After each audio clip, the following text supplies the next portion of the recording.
Queridos alumnos de Catecismo, a esta nueva lección que les había prometido, vamos a hablar en esta lección número 10 de las ceremonias del bautismo. En la clase pasada hablamos de lo esencial del bautismo, es decir, lo que hace falta para que el bautismo borre el pecado original, que son, para recordarlo rápido, la materia, que es derramar el agua, la forma o la fórmula, que es yo te bautizo en el nombre del Padre, del Hijo y del Espíritu Santo, amén. Tener la intención y tener un ministro que sea capaz, que tenga el poder de hacer eso, que habíamos visto que en el bautismo, como sacramento de total necesidad, cualquiera lo podía hacer en situación de necesidad, pero lo normal y lo obligatorio en casos normales es que lo haga un sacerdote y que lo haga solemnemente en la iglesia. Bueno, eso es lo esencial, lo mínimo, lo indispensable. Ahora vamos a ver aquellas ceremonias con las cuales la iglesia rodea el sacramento del bautismo, ese momento en el cual se infunde la gracia en el alma. ¿Para qué habíamos dicho la iglesia pone estas ceremonias del bautismo? Pues, en primer lugar, para darle importancia, porque si no el bautismo se haría en unos 30 segundos más o menos, entonces vienen todos los familiares, lo bautizo en 30 segundos, listo, se pueden ir, ya está bautizado. No, para darle importancia al sacramento, porque es algo muy importante y nosotros tendemos a despreciar lo que ocurre rápido, para tratar santamente las cosas santas. Entonces, primer punto, para darle importancia. Segundo punto, para realzar todos los significados, para explicar todos los significados que tiene adentro. Porque en el bautismo ocurren muchísimas cosas al mismo tiempo, tan rápido por el poder de Dios que no somos capaces de darnos cuenta. Por eso la iglesia lo desarma en un montón de otras ceremonias que están explicando el sentido y lo que ocurre en ese momento en el bautismo. Y por último, para dar alimento a nuestra fe, para poder contemplar de apartes lo que ocurre todo entero, como el que desarma un reloj y va observando cada una de sus partes, así nosotros pues vamos observando no solo este mecanismo que es el bautismo, sino también toda la misericordia de Dios, cómo se comporta con nosotros, todo lo que nos comprometemos a hacer cuando somos bautizados, etcétera. Todo eso es materia para meditación, el amor de Dios sobre todo. Bueno, las ceremonias del bautismo. El bautismo ocurre en tres lugares, básicamente. El bautismo ocurre en la puerta de la iglesia, ocurre después adentro de la iglesia y finalmente ocurre en un lugar que se llama baptisterio, que normalmente las iglesias tienen un lugar separado donde hay una pila bautismal donde uno puede bautizar. Nosotros en la iglesia de Bucaramanga tenemos nuestro baptisterio, en la iglesia de Bogotá no tenemos que armar algo donde se pueda bautizar, pero normalmente pues son tres lugares: a la puerta, adentro de la iglesia y en el baptisterio, el lugar donde está la fuente, donde está la pila bautismal para realizar el bautismo. Y todo eso tiene su significado. Bueno, una cosita a tener en cuenta cuando uno habla de las ceremonias del bautismo, que las ceremonias del bautismo son tan antiguas como los apóstoles. Entonces, este bautismo está diseñado en primer lugar para los adultos, para la gente grande. Para la gente grande que se convierte del paganismo y se acerca a la religión católica. Y eso es importante tenerlo en cuenta porque muchas veces se trata al niño como si fuera un adulto. Bien, entonces, lo primero que ocurre cuando alguien quiere acercarse a la iglesia católica es que se le prohíbe la entrada. Curioso, curioso. Estamos hablando de alguien que de buena voluntad se acerca a la iglesia. Uno primero lo frena, bueno, ¿qué es lo que estás esperando que te dé la iglesia? Por eso, el sacerdote lleva al que va a ser bautizado a las afueras de la iglesia y le pregunta. Si es un niño, le pregunta a los padrinos, que son los que van a responder en nombre del niño: ¿qué pides a la iglesia de Dios? La fe, tiene que responder. ¿Y qué te da la fe? La vida eterna. Ah, bueno. Entonces, si lo que estás buscando es la fe, no estás buscando que te curen enfermedades, no estás buscando que te hagan millonario, que te dé dinero, no, lo que estás buscando es la fe. Y el premio de la fe, que es la vida eterna, entonces sí, puedes venir a la iglesia. Después se hacen una serie de exorcismos en En total, en todo el bautismo se hacen 3 exorcismos. Ahora en la puerta se hace uno que se sopla sobre el bautizado 3 veces en forma de cruz. Bueno, se dicen unas palabras. ¿Qué es un exorcismo? Para explicarlo simplemente, es una expulsión del demonio. No significa que el demonio esté adentro del niño, no, pero tiene una influencia sobre el niño. Entonces se le quita esa influencia, es como que tiene las manos arriba, saca la mano, no toque esa cosa. Usted no tiene que meter la mano acá. Un poquito así, con palabras vulgares, pero creo que se entienden. Bueno, y después se le pone en la boca un poquito de sal exorcizada. Y hago una pequeña aclaración. La sal exorcizada tiene solo 2 usos en la iglesia. Uno es para fabricar agua bendita, agua para asperjar, no para beber. Y el otro es el bautismo. Y son 2 exorcismos distintos. Y son los 2 específicos, para esto o para lo otro. Quiere decir que si uno lo usa o la usa para otra cosa, está cometiendo un pecado, y normalmente es un pecado de superstición. Es darle un mal uso a una cosa sagrada. Pensar que eso va a producir un efecto distinto de aquel para el cual fue diseñado. Y esa aclaración la hago porque hay, desgraciadamente, muchos sacerdotes que favorecen ese mal uso de la sal exorcizada. Lo digo a rápidos pasos porque es una cosa que, desgraciadamente, últimamente se puso de moda. Bueno, ¿para qué se le da a comer la sal exorcizada? ¿Qué simbolismo tiene? La sal en la boca, pues es ese gusto de predicar la fe, de profesar la fe, de no avergonzarse de predicar esa fe que le va a dar la iglesia a ese niño, pues que no se avergüence de predicarla. También, como la sal da sabor, siempre le ponemos sal a las comidas para realzar el sabor que tienen, pues de esa manera se le pone, digamos así, para que sienta el gusto, que encuentre el gusto de las buenas obras, que sin la gracia de Dios nos parecerían muy aburridas, muy tediosas. Y por último, la sal históricamente siempre se usó para preservar de la corrupción. Ustedes han visto, por ejemplo, el jamón crudo. El jamón crudo, ¿por qué no se pudre el jamón crudo? Porque está salado. De hecho, si ustedes lo comen, sienten que es muy salado. La sal, de hecho, preserva de la corrupción y hace que no se pudra ese jamón porque está justamente protegido. La sal tiene un poder para preservar de la corrupción. Cuando no existían heladeras, si había que conservar la carne, pues necesariamente había que ponerle sal. Y dejarle mucha sal para que no entrara ningún bicho y no pudriera la carne.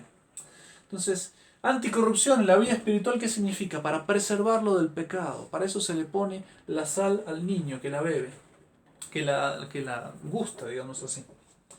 Bueno, y una vez que está así, preparada esa alma para profesar la fe, para ser preservada de la corrupción, para sentir el gusto de las buenas obras, cuando ya le ha pedido a la iglesia, por favor, deme la fe, entonces el sacerdote cubre con su estola. La estola es el cosito que cuelga acá, como si fuera, entre comillas, la bufanda que usa el sacerdote. Esa estola la pone sobre la cabeza, una de las puntas, la pone sobre la cabeza del niño o del adulto que se va a bautizar, y con él, así cubierto con el sacerdote, bajo la protección del sacerdote, entra en la Iglesia Católica. Queriendo decir que nadie puede entrar en la Iglesia Católica si no es el sacerdote el que lo deja entrar. Eso muestra claramente que el único que tiene el derecho sobre las almas, dado por nuestro Señor, es el sacerdote. En otras palabras, el único que puede apacentar las ovejas es el pastor. Bueno, después, en el camino que se va entrando a la iglesia, estamos pasando al segundo lugar. Primero es en la entrada, segundo en la iglesia. Cubierto con la estola, se va recitando el credo y después el Padre Nuestro. La estola es morada, estola de penitencia.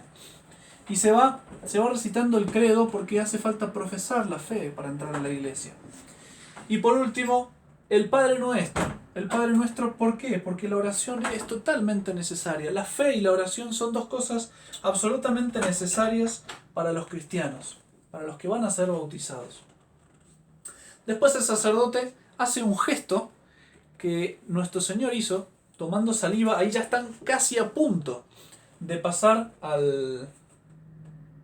Un detalle, no estoy explicando absolutamente toda la ceremonia, faltan algunas cositas, explico como lo más esencial y lo más relevante de las ceremonias. Bueno, el gesto con la saliva ya están casi al borde de entrar al baptisterio, que muchas veces en las iglesias bien construidas, bien hechas, tendría que tener una reja delante.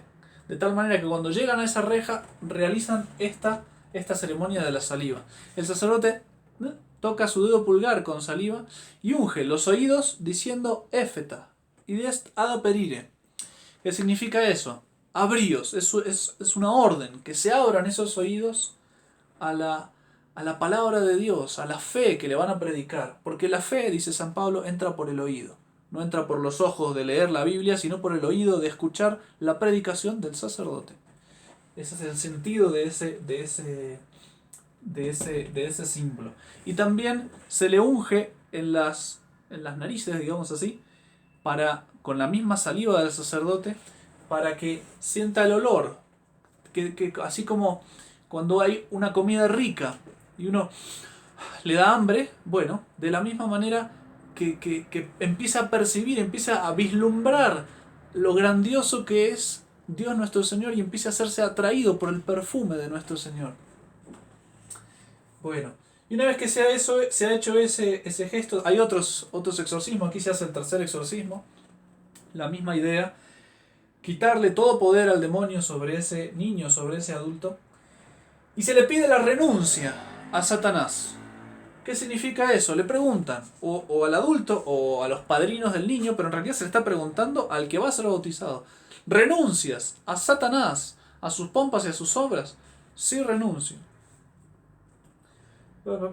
Bueno, si no renunciara, no se lo bautizara. Y como renuncia, se compromete a no escuchar más al demonio, a no seguir bajo su poder, entonces se lo unge con el óleo de los catecúmenos. El óleo de los catecúmenos es el óleo que se usa para un montón de sacramentos. Si no me equivoco, es el que se usa para la consagración sacerdotal. Cuando se consagra el obispo ya es el santo crisma, pero para los sacerdotes es el óleo de los catecúmenos. Y se lo unge en el pecho y en la espalda. ¿Por qué en el pecho y en la espalda? Porque en el pecho está el corazón. Es para que fortalecernos en el amor a esa fe. No solo oírla, como habíamos hecho que abría los oídos. No solo oírla. No solo tener deseo de, sino amar esa fe. Y se lo unge en la espalda para prepararlo a llevar la cruz. Porque siempre las unciones son en forma de cruz. Y ahí se le pregunta, bueno, renunciaste a Satanás, pero ¿quieres ser bautizado o no? Si dice que no, bueno, se acabó la ceremonia, fuera. Si dice que sí, bueno, ahí está. Se procede a la ceremonia del bautismo, que ya vimos. La ceremonia esencial del bautismo, derramar el agua sobre la cabeza, tiene que tocar la piel, no puede quedar solo en el pelo y caer, tiene que tocar la piel y correr. Y tiene que decir las palabras, yo te bautizo en el nombre del Padre, del Hijo y del Espíritu Santo. Amén. Tiene que decirlas al mismo tiempo que derrama el agua. Normalmente el sacerdote derrama el agua en forma de 3 cruces. Yo te bautizo en el nombre del Padre, y del Hijo, y del Espíritu Santo. Amén. Pero no es necesario. Se puede hacer simplemente una cruz o se puede no hacer cruz. Yo te bautizo en el nombre del Padre, del Hijo y del Espíritu Santo. Lo importante es que esté el agua en la cabeza del bautizado y las palabras al mismo tiempo por la misma persona. Porque no vale que uno tire el agua y el otro diga las palabras. Tiene que ser la misma persona, el mismo ministro, el sacerdote. Bueno, en ese momento se le pone el nombre de un santo. Yo te bautizo Pepito. Yo te bautizo, no, Pepito no le voy a decir. Yo te bautizo José. José del Niño Jesús. Yo te bautizo Ernesto. Yo te bautizo Eufrasia si quieren. Pero un santo. Tiene que ser sí un santo. Por eso la costumbre de la iglesia de que siempre los hombres tengan nombres de santos y que los nombres de santos no se le pongan a los animales. ¿Por qué se le pone un nombre de santo? Para tener un modelo a quien el niño imite, tenga que imitar, en lo bueno, por supuesto. Si le pongo el nombre de María Magdalena, no es para que imite los pecados de Santa María Magdalena, sino su penitencia, su arrepentimiento, su amor a Dios. Y no solo para que lo imite, sino porque el santo, desde el cielo, cuando escucha que le ponen su nombre, dice, me tengo que hacer cargo de este niño, de esta niña, de este adulto, de este muchacho. Y así empieza a ser abogado y protector por obligación de esa persona, de esa alma. ¿Sí? Entonces, nombre de un santo. Después, se lo unge con crisma. El santo crisma normalmente se usa para consagrar los cálices. ¿Por qué? Para señalar que ese niño acaba de ser consagrado por el bautismo. acaba de ser consagrado por esa ceremonia del bautismo. Entonces se lo unge en la coronilla es esta parte de acá, se lo unge con el santo crisma. Y se unge en la cabeza para señalar que estamos unidos, nosotros que somos parte de este cuerpo de Cristo, estamos unidos a Cristo, que es nuestra cabeza. A partir del bautismo empezamos a formar parte del cuerpo de Cristo, empezamos a ser miembros de Cristo. Inmenso. Después se lo reviste con una vestidura blanca, que significa la gracia santificante que esa alma acaba de recibir en abundancia con el bautismo. Esa gracia blanca, inmaculada, sin ninguna mancha, porque el bautismo borra absolutamente todo. Y por último se le da una vela encendida, que es una señal de esa misma gracia y también de la fe. También de la fe. Espero que esta cámara esté alcanzando a filmar la parte de abajo, si no vamos a apuntar para abajo un poquito para que no se pierda eso. Ahí está. Bueno, entonces como decíamos, la vestidura blanca que significa la gracia, la vela encendida que significa la gracia y la fe. Esa fe que no es simplemente la fe, es la fe con la caridad, es la fe que se mueve a obrar, es la fe que no solo alumbra sino que calienta. No es una fe fría, es una fe encendida, ardorosa. Y después de eso, bueno, vete en paz, le dice el sacerdote. Ya con eso está terminado la ceremonia del bautismo. Y es costumbre, no es parte de la ceremonia litúrgica, no es la oración oficial de la iglesia, pero es costumbre consagrar a los niños a la Santísima Virgen, que los papás tomen a su hijo y lo consagren a la Santísima Virgen pidiéndole su protección especial para guardar inmaculada esa vestidura blanca del bautismo. Consérvala sin mancha, dice la oración. Es muy hermoso realmente toda la ceremonia y expresa totalmente la santidad que Dios nos regala y que espera que nosotros conservemos. Dice la oración: recibe esta vestidura blanca, llévala sin mancha hasta el tribunal de nuestro Señor Jesucristo para que poseas la vida eterna. La gracia del bautismo. Bueno, estar revestidos de Cristo también significa que esa es la gracia. Estar revestidos de la vida misma de Dios. Eso es la gracia santificante. Bueno, ahí tienen la ceremonia del bautismo, que ya digo, muchas de las cosas que se expresan aquí ya están, se realizan en el momento del bautismo. Se realizan en el momento de derramar el agua y decir las palabras: yo te bautizo José, yo te bautizo María, en el nombre del Padre, del Hijo y del Espíritu Santo. Amén. Por ejemplo, no hace falta señalar, entre comillas, no hace falta. Ocurre en este momento la unión con Cristo. En el momento del bautismo quedamos unidos, que empezamos a formar parte del cuerpo de Cristo. Y eso se significa con la unción en la coronilla. También, pues en el momento del bautismo es que recibimos la gracia, no cuando me ponen el vestido blanco. Sin embargo, es bueno representarlo, ya digo, porque queda más claro lo que ocurre y porque nos deja contemplar. Si solo hiciéramos eso no veríamos nada. Si solo derramáramos el agua, como la gracia se entrega dentro del alma, no veríamos nada. Entonces, ¿qué hacemos? Pues le ponemos una vestidura blanca y nos damos cuenta. Con eso nos damos cuenta de lo que ocurrió de verdad en el momento del bautismo. Lo mismo la vela encendida, la fe, la virtud de la fe, como todas las virtudes son infundidas junto con la gracia. Por supuesto que la fe puede infundirse antes, pero bueno, eso es otro problema. Sí, la renuncia a Satanás es como borrar el pecado, el óleo de los catecúmenos, amor a la fe, la cruz, bueno, sí, todas esas cosas. La saliva que abre los oídos, sí, claro que abre los oídos, pero eso ya lo hace el bautismo, esa facilidad, para oír la predicación. En la antigüedad no podían oír la predicación sino aquellos que estaban bautizados. Bueno, en definitiva, ¿qué quiero decir? Todas estas cosas son para realzar el valor de lo que ocurre en el momento de derramar el agua y decir las palabras, son para explicar mejor lo que está ocurriendo ahí, y son para darnos a nuestra contemplación y nuestra meditación materia de amor a Dios, porque en definitiva es eso, lo que ocurre es nos está mostrando, mira cómo te ama Dios, mira todo lo que hace contigo, te borra el pecado, te une a Cristo, te reviste de Cristo, te da su gracia santificante, te da la fe, te da todas las virtudes, te enseña a rezar, te abre los oídos, te protege de las buenas obras, expulsa al demonio de ti, te protege del demonio. Todas esas cosas son todas las caricias y todos los cariños del Padre más amoroso con su Hijo más amado. Y eso es lo que tenemos que contemplar en las ceremonias del bautismo. Cuando tengan la gracia de ver un bautismo, siempre pídanle al sacerdote que el sacerdote les explique todas las ceremonias que se van haciendo. Eso nos puede ayudar muchísimo a amar más a Dios nuestro Señor. Bueno, prepárense porque si me da el tiempo, voy a hacerles un examen, porque se lo merecen. Bueno, que Dios me los bendiga. Hasta pronto.